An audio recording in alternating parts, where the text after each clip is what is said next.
Está con nosotros la doctora Sibel Martínez, ella es vicepresidenta del Consejo de Protección de Derechos de Quito y vamos a analizar los últimos actos de violencia que se ha vivido en la capital y en el país. Sibel, siempre es un gusto que nos acompañe. ¿Cómo está? Muchísimas gracias, Gisela, por la invitación. Muchísimas gracias. Bueno, ¿qué decir? Preocupados, ¿no?, por la situación Totalmente. de violencia.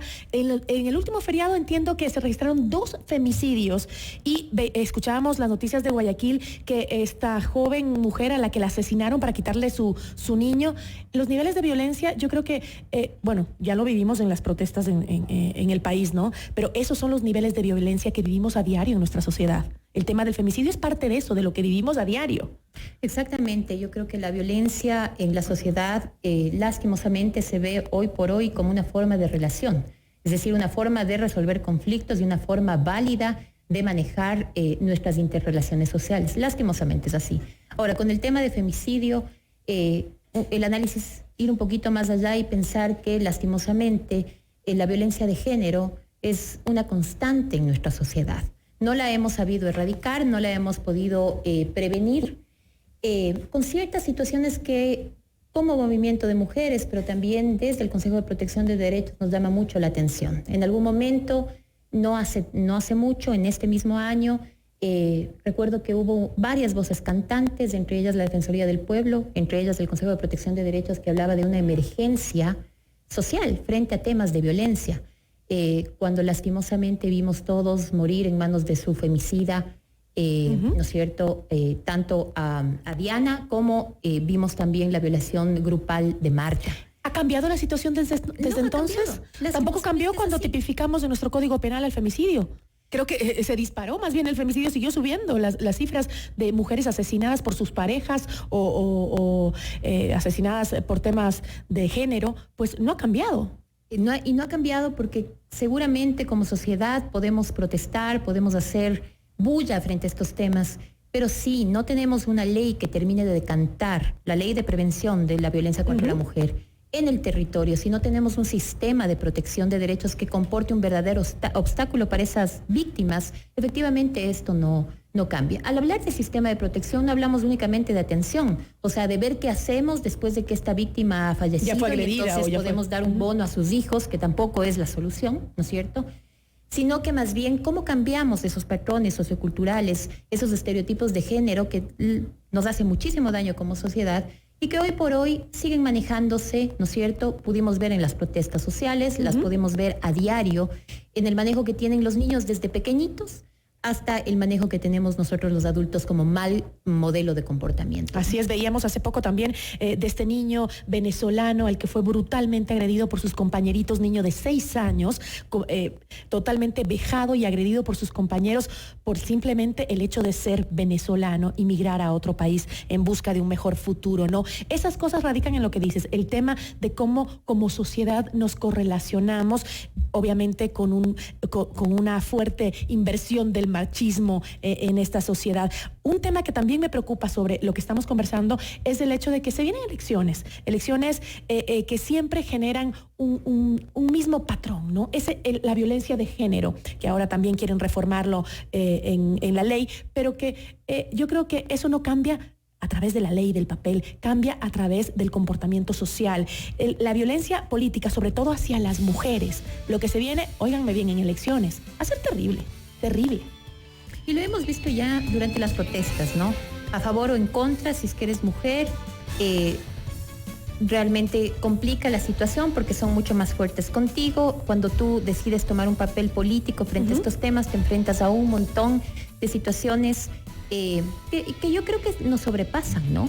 Es decir, de repente cuando tú te encuentras ciertos tweets que te desestiman, cuando tú no vas de acuerdo a la norma estereotipada aquí en la sociedad, entonces es mucho más fuerte la arremetida contra nosotras como mujeres. Hay que recordar que los derechos que nosotros tenemos hasta ahora, nos hemos ganado, lastimosamente, digo lastimosamente, pero no debería ser así, es a punta de pulso, ¿no? Aquí nadie nos ha regalado nada como mujeres.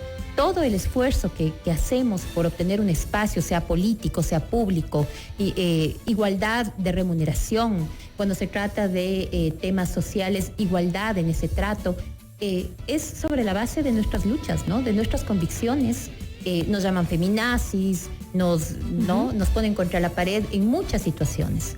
Para nosotros no es fácil como mujeres, creo que abrirse campo en cualquier situación, en cualquier espacio es difícil. Y si a eso le sumamos la violencia en la que vivimos, en donde lastimosamente aquí los varones, los hombres, desde que son chiquititos piensan que tienen poder sobre nuestros espacios y nuestros cuerpos. Muchos de ellos permanecen violando nuestros espacios y otros, muchos lastimosamente, también violan nuestros cuerpos.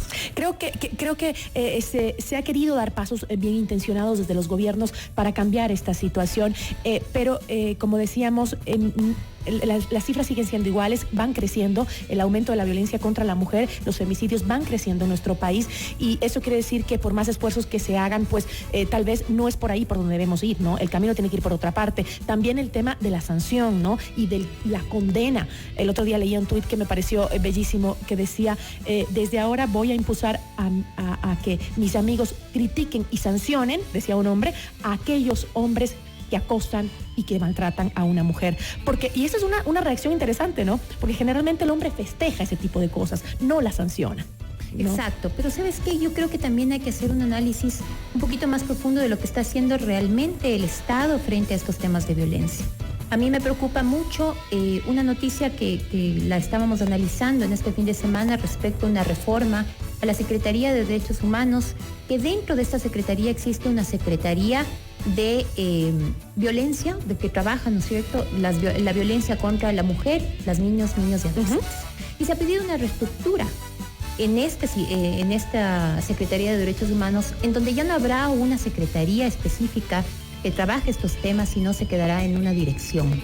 Eso es ir para atrás. Exactamente, un retroceso, con además un presupuesto mucho más limitado del que en principio se había visto. Se hablaba de $5 millones y algo más, 5 y algo más, y hoy se habla de $800,000.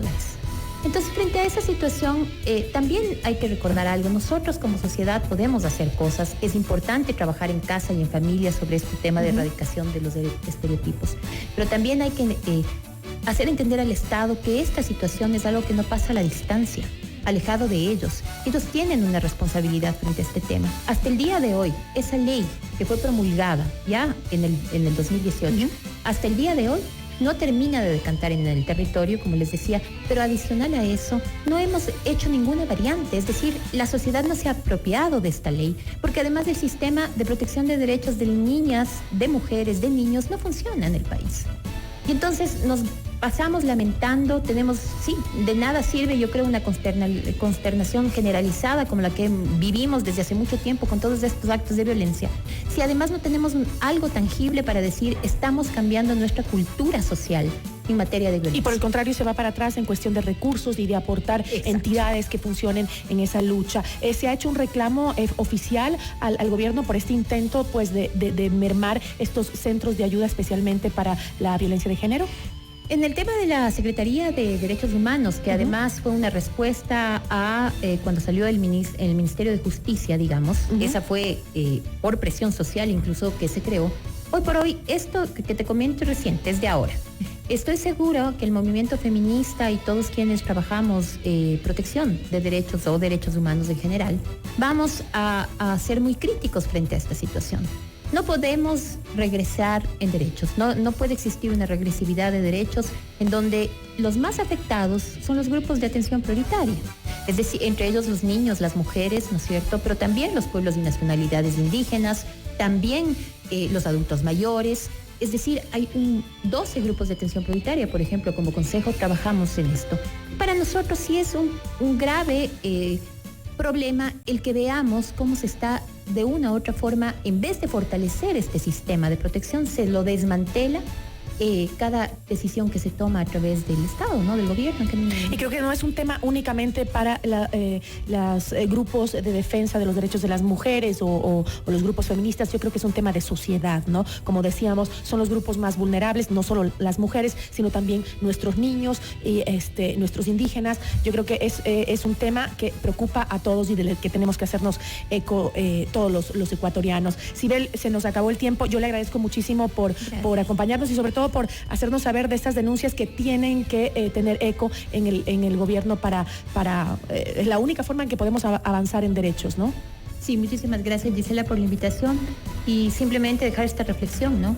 Ya basta de consternación generalizada, tenemos que tomar cartas en el asunto. Son nuestros niños, son nuestras mujeres las que sufren día a día violencia, sufrimos violencia. Y como decía, no permitir que se nos retrocedan derechos. Muchísimas gracias, agradecemos a la doctora Sibel Martínez, vicepresidenta del Consejo de Protección de Derechos de Quito.